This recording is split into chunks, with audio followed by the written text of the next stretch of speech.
Salam cerdas, Ibu Bapak, Saudara-saudara yang saya hormati. Sesi membaca berita kali ini, saya akan membaca dua berita pendek yang saling berhubungan dari dua media massa, namun nanti saya akan memberi komentar sedikit lebih banyak dari biasanya. Yaitu terkait dengan soal penerimaan negara dan secara lebih khusus lagi adalah rasio perpajakan. Berita pertama ditulis oleh media Antara News. Antara ini biasanya cukup straight saja ya, biasanya tidak panjang. Turunkan pada hari Kamis 20 Maret jam 20.26, jadi hampir jam setengah 9 malam dari Kamis ya. Judulnya, Presiden Prabowo minta maksimalkan pendapatan negara. Nah, itu ditulis begini.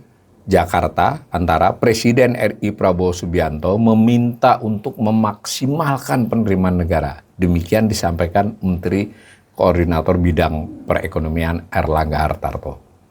Nah, kata-katanya dikutip, Presiden minta memaksimalkan penerimaan negara, ujar Erlangga usai rapat terbatas ratas dengan Presiden Prabowo di Komplek Istana Kepresiden Jakarta Kamis. Erlangga mengatakan rapat terbatas tersebut fokus membahas tentang penerimaan negara secara keseluruhan, termasuk pajak, pendapatan negara bukan pajak, royalti, dan sektor lainnya. Namun, Erlangga tidak membeberkan lebih jauh arahan Presiden tentang upaya memaksimalkan penerimaan negara tersebut. Penerimaan negara itu ke Bu Menteri Keuangan, kata mantan Ketua Umum Partai Golkar itu. Saya sudah cek tadi di berbagai berita juga ya sependek itu yang disampaikan oleh Pak Erlangga ya. Nah, sementara itu, tulis Antara lebih lanjut, Menteri Keuangan Sri Mulyani menjelaskan bahwa rapat terbatas membahas upaya meningkatkan penerimaan negara, termasuk melalui peningkatan rasio pajak. Sri Mulyani menekankan pentingnya intensifikasi dan perbaikan administrasi untuk mencapai target tersebut. Nah, dikutip langsung pernyataan dia oleh Antara mengenai bagaimana kita bisa meningkatkan tax ratio dan bagaimana upaya intensifikasi dan perbaikan administrasi, ujar dia. Terkait keinginan pemerintah untuk menaikkan rasio pajak sebesar 23%, Sri Mulyani mengatakan pihaknya tengah berupaya melakukan berbagai langkah strategis. Kita upayakan beberapa langkah yang sedang dilakukan, ucapnya. Diketahui Presiden Prabowo memanggil sejumlah Menteri Bidang Ekonomi untuk menghadiri ratas di Istana Kepresidenan Jakarta Kamis sore. Berdasarkan pantauan Antara, Kamis sejumlah menteri yang telah hadir diantaranya tadi Menko Perekonomian Erlangga Hartarto, Menteri Keuangan Sri Mulyani, Menteri Investasi dan Hilirisasi sekaligus CEO dan Antara ya Roslani. Berikutnya Wakil Menteri Keuangan Anggito Abimanyu, Menteri SDM Bahlil, Menteri Komunikasi dan Digital Mutia Hafid, dan Ketua Dewan Komisioner OJK Mahendra Siregar. Itu begitu yang diberitakan Antara, jadi hanya bersifat informatif. Saya pilih berita kedua dari Bloomberg Technos. Ditulis kira-kira beberapa menit kemudian dari dibandingkan Antara ini 20.50 sama hari Kamis 20 Maret. Judulnya, Sri Mulyani Prabowo bahas rasio pajak. Jadi dikerek ke 23% pakai tanda tanya judulnya ya. Nah, kita baca. Menteri Keuangan Sri Mulyani mengatakan rapat bersama Presiden Prabowo pada hari ini Kamis 20 Maret 2025 sama ya dengan berita Antara tadi, guna membahas soal penerimaan negara termasuk ihwal potensi meningkatkan rasio pajak terhadap produk domestik bruto atau tax ratio. Jadi si Bloomberg menggarisbawahi soal rasio pajak ya. Nah, dikutip pernyataan Sri Mulyani sama dengan yang tadi. Kemudian ketika ditanya, jadi Ibu Sri Mulyani nampaknya tidak menyampaikan soal 23%, tapi ditanya oleh jurnalis ya. Kenapa ditanya? Karena pada waktu kampanye angka 23% ini disebut-sebut. Nah, ketika ditanya apakah tax ratio akan ditingkatkan ke level 23% terhadap PDB, Sri Mulyani hanya mengatakan pemerintah masih mengupayakan beberapa langkah yang sedang dilakukan. Jadi tidak menjawab secara langsung ya. Sri Mulyani sebelumnya mengatakan rasio pajak per Oktober 2024 hanya sebesar 20,02% terhadap PDB. Ini jadi berita informasi lama yang ditaruh oleh Bloomberg ini. Bukan informasi berdasarkan Desember 2024 ya. Tapi memang tidak bisa disalahkan juga karena APBN kita atau pernyataan Menteri Keuangan di APBN kita di laporan realisasi kadang-kadang yang rasio pajak ini tidak disebut. Jadi dia masih pakai data Oktober 2024. Adapun wacana kenaikan rasio pajak menjadi 23% itu mencuat pada masa Pilpres. Ya ingat ya, ini di Pilpres sebenarnya. Kala itu Mahfud MD yang merupakan calon wakil presiden nomor urut 3 mencecar Gibran Raka Buming Raka. Nah, saat itu cawapres nomor urut 2 terkait dengan rasio pajak yang mencapai 23% terhadap PDB dalam dokumen visi misi paslon nomor urut 2. Jadi ada di dokumen visi misi ya target 23% itu. Tapi kita sebagai ekonom juga masih belum tahu ya kalau visi misi itu apakah merupakan bagian dari pengelolaan atau kebijakan ekonomi atau perencanaan ekonomi. Kelihatannya tidak ada ya, yang ada nanti RPJMN dan APBN ya, atau rencana tahunan RKA. Nah, dalam perkembangannya pemerintah menyatakan berencana untuk meningkatkan rasio penerimaan negara terhadap PDB ke level 23%. Ini awal-awal ya.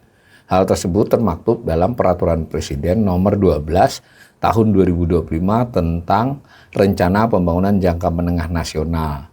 Belet itu di 2025-2029 yang ditekan Prabowo pada Senin 10 Februari 2025.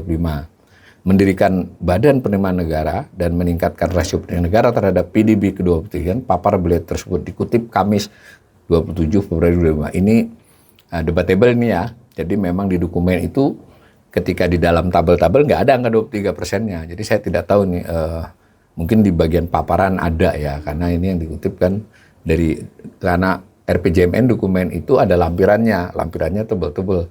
Lampiran yang terkait dengan angka-angka seperti ini di lampiran 1 kurang lebih sekitar 300 halaman ya.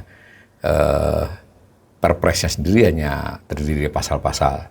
Saya belum membaca ada kata-kata 23%, kalau di belet itu nanti saya tampilkan yang saya baca.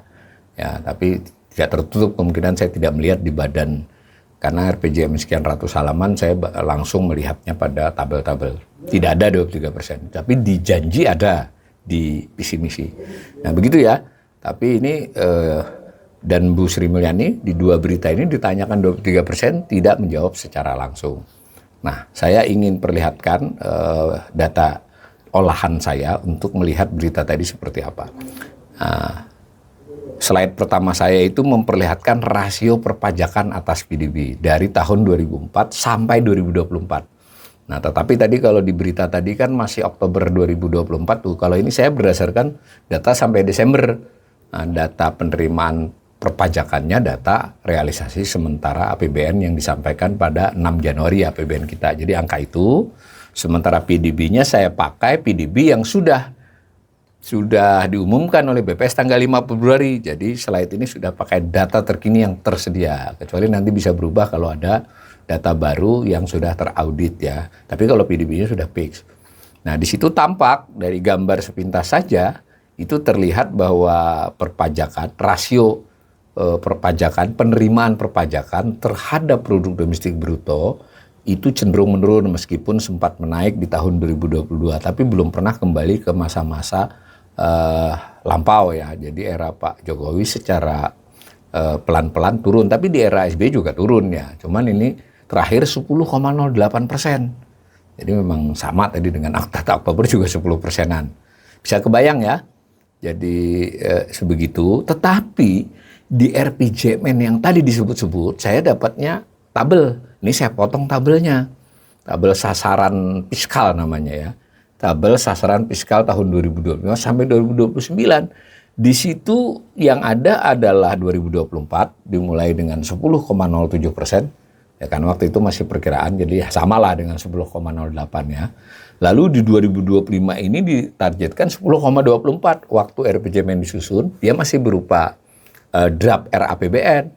Nah, nanti kalau berdasarkan berdasarkan APBN ini di atas sedikit dari 10,24 kalau tidak salah 10,25. Nah, 5 tahun ke depan setelah 2025, 4 tahun kemudian kan, itu angkanya ditulis di situ rentang 11,52 sampai 15 di tahun 2029. Berarti kalau di tengah-tengahnya itu kan rentang target itu 13,26% ya. Jadi tadi 23, wah jauh banget itu 10% dari PDB itu berarti 10% dari angka PDB. PDB di tahun lalu 2024 itu aja sudah 22.139 triliun. 10%-nya 2.200. Kalau di 2029 tadi PDB-nya bisa sampai 30.000 atau lebih. 3.000 triliun saya kira ya secara angka ya nyaris mustahil. Tapi yang penting kita jadi bingung nih. Karena yang ditaruh di RPJMN secara resmi dalam bentuk tabel-tabel sasaran itu adalah 11,52 sampai 15%. Itu kalau berhasil saja sudah meningkat cukup pesat dibandingkan sebelumnya. Itu ya. Jadi ini informasi pertama dari saya. Kemudian saya juga buat slide begini, bahwa sebenarnya pengertian rasio perpajakan yang pernah dipakai Indonesia itu berkembang 3 kali ya. Kita pernah memakai istilah rasio pajak. Tadi kan perpajakan. Nah makanya berita tadi juga kurang tegas menurut saya. Dia nggak bisa nulis kalau dia sebut rasio pajak itu beda dengan rasio perpajakan. Tapi kelihatannya dari berbagai kesempatan itu sebetulnya yang dimaksud rasio perpajakan. Kalau rasio perpajakan itu 5 jenis pajak ditambah dengan bea ditambah dengan cukai ya. Jadi seluruh pajak berapa itu seluruh pajak itu 4 ya, 5 kemudian bea itu perdagangan internasional, lalu cukai jadi 7 itu perpajakan. Tetapi kalau bea berarti pajak internasional, ekspor impornya tidak diikutkan, cukai tidak diikutkan, namanya pajak. Nah dahulu kita pernah juga memakai, maksudnya kita itu Kementerian Keuangan ya, pemerintah bukan saya, pernah memakai selama beberapa tahun pengertiannya adalah pajak dalam arti luas.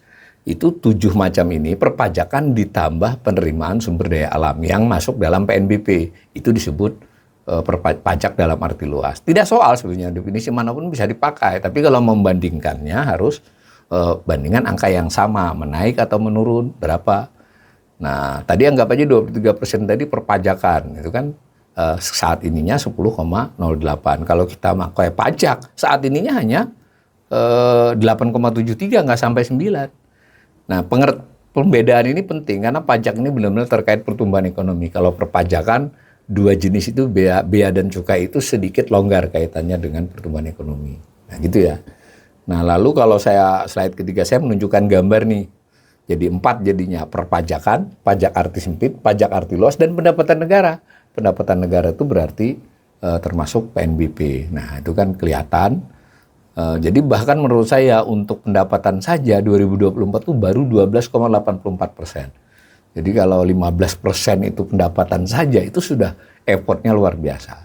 Tapi bagaimanapun kita hargai kalau memang pemerintah punya effort, hati-hatinya begini. Karena situasi ekonominya ini sedemikian rupa, tidak bisa kinerja pemerintah hanya diukur dari pajaknya yang meningkat baik jumlah maupun rasionya tanpa memikirkan apa dampaknya bagi masyarakat, khususnya terkait daya beli masyarakat kalangan menengah ke bawah. Kan seperti itu.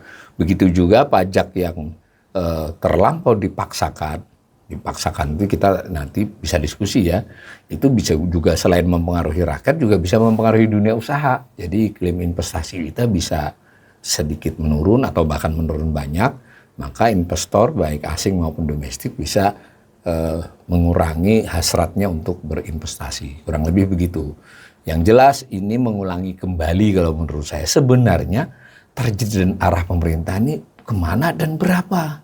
Jadi berita ini kan menegaskan itu lagi, janji kampanye, kemudian ada juga masih yang menyebut 23%, tapi jelas-jelas di RPJMN targetnya hanya segitu saja itu bukan pekerjaan mudah ya. Mudah-mudahan makin ke sini kita berharap pemerintahan Prabowo ini makin komunikasinya jelas, dan komunikasi yang jelas dan lugas itu pastilah berasal dari kebijakan yang juga ditetapkan secara tegas dan jelas. Kebijakan yang tegas dan jelas terutama hal ekonomi itu pastilah diambil atas pertimbangan teknokratis, jadi pertimbangan atas data yang ada, atas berbagai komponen, atas dasar penalaran opsi-opsi kemungkinan yang terjadi. Nah itu yang kita merasakan agak minimal di beberapa bulan awal pemerintahan Prabowo ini. Mudah-mudahan ke depan pemerintah terus memperbaiki ini, dan ini berlomba upaya memperbaiki ini dengan kondisi ekonomi yang sangat mungkin memburuk. Jadi harus dimenangkan oleh perlombaan perbaikan. Dan salah satu dari perbaikan itu adalah cara mengkomunikasikan yang jelas dan open mind dari pemerintah jika menerima kritik dan masukan.